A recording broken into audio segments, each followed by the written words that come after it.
Bonsoir à toutes et à tous, merci d'être venus, c'est sympa. Ce soir, je vais vous présenter les quelques nouveautés qui ont été présentées à I.O. En termes de tooling autour d'Android Studio. Par contre, du coup, il n'y aura pas grand-chose parce qu'en fait, ils se concentrent principalement sur les fixes des problèmes qu'ils ont identifiés sur les versions actuelles. Je pense que vous le sentez, il y a quelques memory leaks dessus, ça va pas très vite, l'UI se freeze de temps en temps. Ça répond pas, donc du coup le but des prochaines versions sera principalement de fixer tous ces problèmes, en incluant aussi beaucoup de dépilage de leur bug backlog. Du coup, ça va être très rapide pour moi ce soir. Je vais quand même pouvoir vous présenter deux trois trucs sympas, surtout au niveau du layout inspector. En fait, c'est une des features qui apparemment n'est pas spécialement utilisée d'après ce qu'ils ont dit, et du coup ils vont le rendre un peu plus fort. Le but, c'est par exemple dans l'attribut de panel à droite que vous avez sur le layout inspector, au lieu d'avoir des valeurs en hexa qui ne vous parlent pas forcément ou juste des ID de ressources, on aura la vraie valeur qui est compute à l'écran. Donc ce sera plus facile pour le lire. Et une des principales grosses features qu'ils ont annoncées sur cet écran-là, c'est que quand on double-clique dessus, elle nous redirige directement vers la source de la ressource. Donc que ça soit dans vos ressources à vous, ou si vous l'avez foutu en dur dans le layout, ça vous redirigera à cet endroit-là du layout. Aussi, Apply Changes, qui sera le futur d'Instant Run, mettra à jour le layout inspector. Donc du coup, il n'y aura pas besoin de refaire Tools, layout inspector pour recapturer l'écran en cours. Le but, c'est aussi qu'à la fin, quand on scrolle par exemple sur une recycler view, le layout inspector suive le scroll, ce qui permettra, si jamais vous avez différents types d'item view sur vos listes, de pouvoir les débugger les unes après les autres sans avoir pareil à reloader le tools. La grosse chose qu'ils ont annoncé à propos du layout inspector, c'est une très très early preview.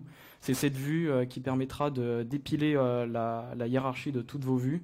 Et le but, c'est par exemple, là dans l'exemple que j'ai tiré de leur vidéo, j'ai rajouté la source en bas, c'est de vous permettre de savoir d'où vient le blanc du fond. Si jamais vous utilisez le layout inspector actuel, quand vous cliquez, vous avez la vue la plus haute, donc du coup, vous ne savez pas laquelle est la source du problème dans votre design. Donc avec cette petite vue bien sympa, on arrive enfin à savoir ce qu'on veut débugger. Mais comme je l'ai dit, c'est quand même pas près d'arriver. Quand on en a parlé là-bas et sur Twitter, ils ont été très clairs. On est plus sur du 3.7 plus que du 3.6. Donc actuellement 3.6 est en Canary, on ne sait pas trop quand ça va arriver. Donc 3.7, on verra bien. Mais bon, du coup, ils ont aussi amélioré le layout editor. Pour tous ceux qui s'en servent, c'est l'outil qui permet de faire ces layouts en drag and drop. Un des gros trucs qu'ils ont amélioré, c'est de pouvoir mettre les listes, des listes de samples sur vos listes. Au lieu de juste avoir item 1, 2, etc., vous avez différents templates déjà prédisponibles. Donc que ce soit des items avec un texte, deux textes, une image ou autre, vous pouvez en mettre le nombre défini et ça vous les injecte. Bon, c'est pas très représentatif souvent, mais du coup, un petit trick qui est pas mal quand on s'en sert, c'est que ça génère aussi l'item view, le layout, que vous pouvez aller modifier et ça les lit directement. Donc du coup, ça vous a généré l'item que vous allez éditer ensuite, et en plus, vous le voyez dans vos layouts directement. Ce qu'il faut savoir, c'est que ça marche aussi pour les image view, ce coup de mettre un sample data au lieu d'avoir un carré vide. Donc pareil, c'est pas mal. Toujours dans la catégorie, j'utilise la vue d'édition graphique. Maintenant, quand on drag and drop une contrainte sur deux vues ou quatre vues qui sont en overlapping, si jamais vous les avez vraiment mis les unes au-dessus des autres, on a une petite contextual dialogue qui nous dit qui dépile la stack des vues et qui vous offre le choix sur laquelle vous voulez mettre la contrainte. Du coup, on galère plus à choper l'élément qu'on vise. Donc pareil, c'est un peu plus mieux. Et on peut aussi le faire directement depuis le component tree, c'est-à-dire que sur votre vue de gauche, enfin sur la settings de base, si vous sélectionnez plusieurs vues, vous pouvez les contraindre directement via des clics droits et des contextual menus. Vous les avez toutes et du coup ça va un peu plus vite. De ce que j'ai vu rapidement sur la version 3.6 de l'éditeur, moi ce qui me dérangeait c'est qu'il générait beaucoup de code qui servait à rien. J'ai l'impression qu'il en génère un peu moins et un peu mieux, donc c'est pas mal aussi. Et une des autres grosses features qu'ils ont annoncées, c'est l'amélioration du Resource Manager. Donc actuellement, il est disponible depuis 3.4 et il l'améliore de jour en jour. Le but, c'est parti du constat que actuellement les ressources, que ce soit vos layouts ou vos drawables ou whatever, elles sont mises à disposition des développeurs de manière à ce qu'elles fit le framework. En fait, elles vous fit pas vous, elles fit ce qui les utilise. Du coup, ça fait que quand vous en avez vraiment beaucoup, c'est pas toujours simple à utiliser. Donc le Resource Manager tendra à corriger ça.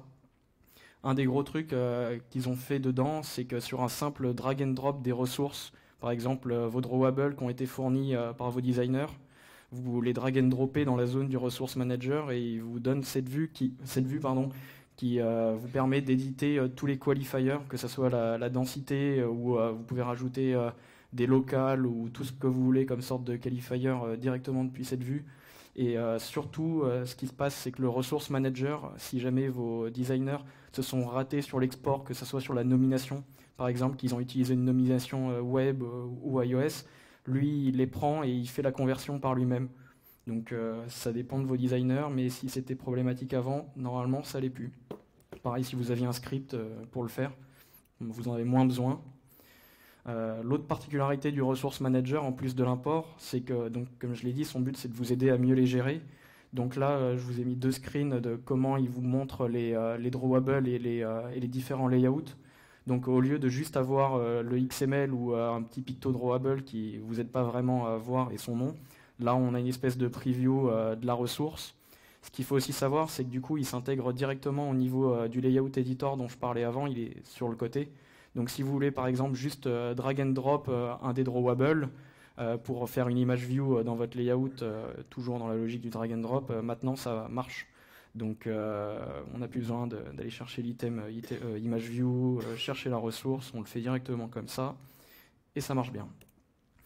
Et du coup dans les autres petits points qu'ils ont présentés plus ou moins rapidement, donc Instant Run est renommé en Apply Changes.